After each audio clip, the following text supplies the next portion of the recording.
case, those laws are not suspended because Mother Teresa has interceded for some Bengali peasant, or because someone's prayed to a virgin, or because Muhammad once it said that he's flown on a horse on a night journey to Jerusalem. These things cannot occur, and those who think that they do are fooling themselves and attempting to fool others. So it's a question of whether you think it applies to the deistic or the theistic interpretation. What have you said? Yeah, I'd love to address that question. It's a good one. First, Mr. Hitchens made 2 points, actually. First, to the question, where did what we call the fine-tuning of both the initial conditions and the forces and constants of nature come from? I described this. You can think of the forces you're familiar with, like electromagnetism and gravity. There's other forces like the strong and weak nuclear force. We call those the nuclear force in Texas, but I'm bilingual now. This is a discovery, again, of the physics community. This was not a cabal of creationists in Kentucky that came up with this question. It's called the fine-tuning problem. And I think it's a legitimate question precisely because we know the universe had a beginning. Now, it's simply nonsense to say that saying that it's the result of design is an infinite regress. Because the point is this. We have competing hypotheses. Is the material universe the fundamental reality, or is there a personal cause to the material universe?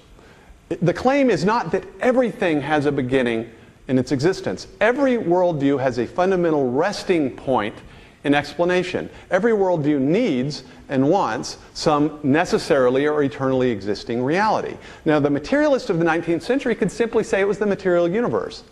That's now off the table. The material universe is a crummy candidate for ultimate explanation precisely because it has a beginning. God, or a designer, is not in the same way a crummy explanation because we would posit that God is the necessarily existing thing, whereas we know empirically that the natural world is not.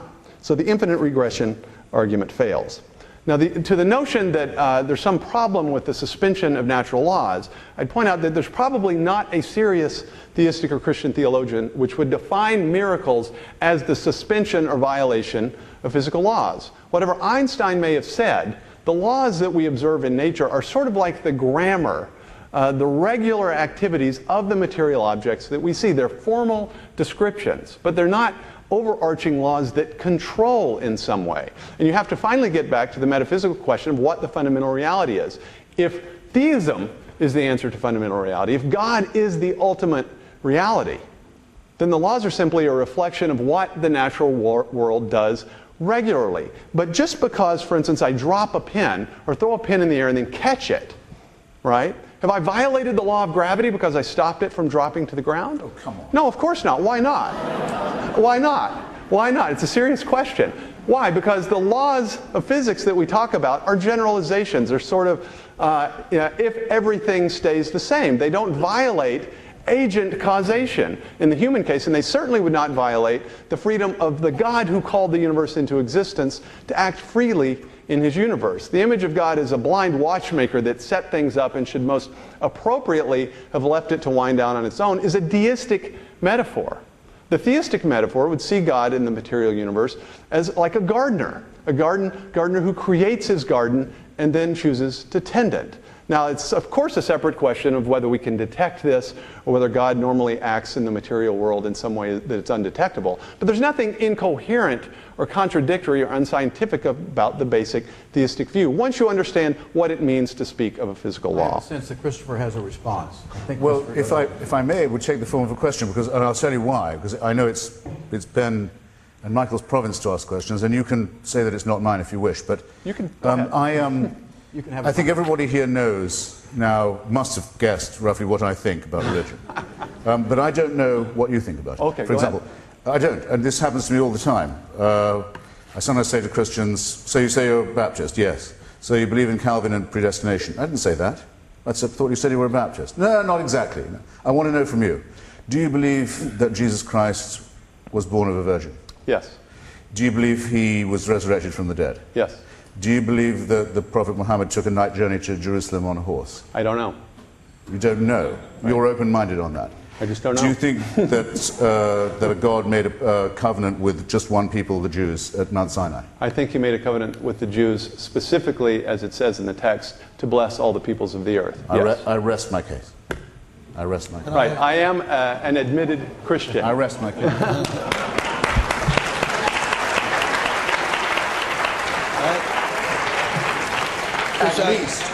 At least, ladies and gentlemen, this is much more honest than I generally get. Most people say, you ask a Catholic, do they believe in the virgin birth? They say, first they show they don't know the difference between the virgin birth and the Immaculate Conception. Second, they say you don't really have to. And so this is an honest guy who's just made it very plain to you. Science has nothing to do with his beliefs whatever. Okay, can I? Nothing at all. That's to his credit. He hasn't done that at all, but if you understand, that's okay. Chris, why are some... Christopher, please. I promised my mother. Okay. Also, it's my name. If it's so incredibly clear to you that the religion is a hoax and a fraud, why are so many people in America deeply religious? Are they just stupider than you?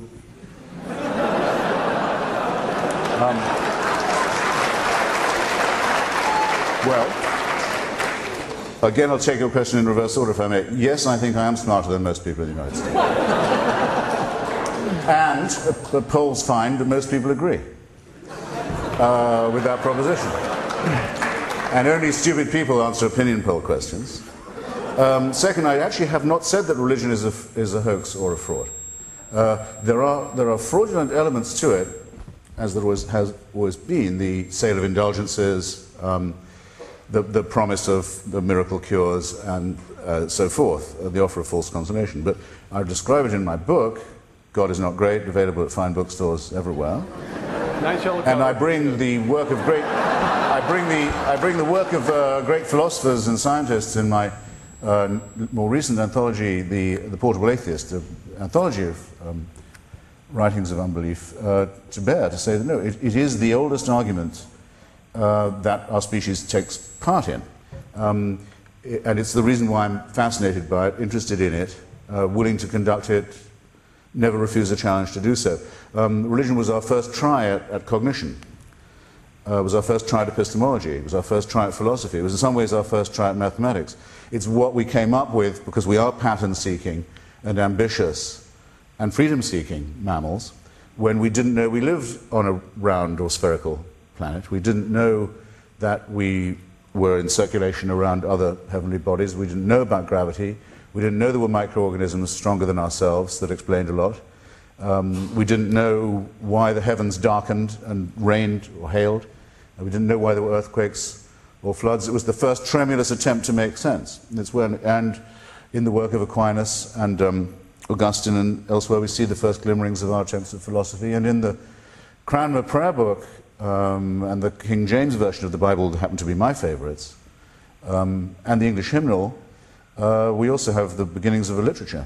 The first time everyone who could read had all read one book and had a common discourse. So it's, for me, a very, very important and honorable, and at its best even a noble subject, but of course it is man-made and a delusion. And it is used by wicked people to exploit the credulousness of innocent people to create not an eternal life or a life of freedom in another world, but a real, actual, material, secular dictatorship now claimed by people who have the arrogance to say that they themselves are acting in the name of God. And that's why it has to be opposed. So Richards, I'll let you respond to that, and then I have a question for you. Okay, my response, I want to make clear that the actual subject of the debate is the question of atheism versus theism and not the question of any specific religion.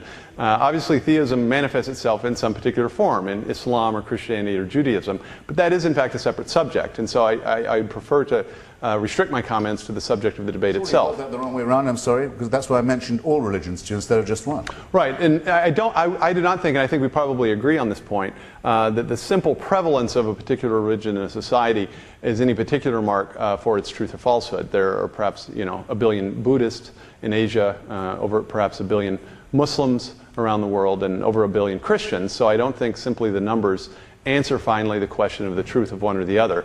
And I think that the reasons and the basis on which we decide a more philosophical question, such as atheism or theism, are separate. This has always been the case in the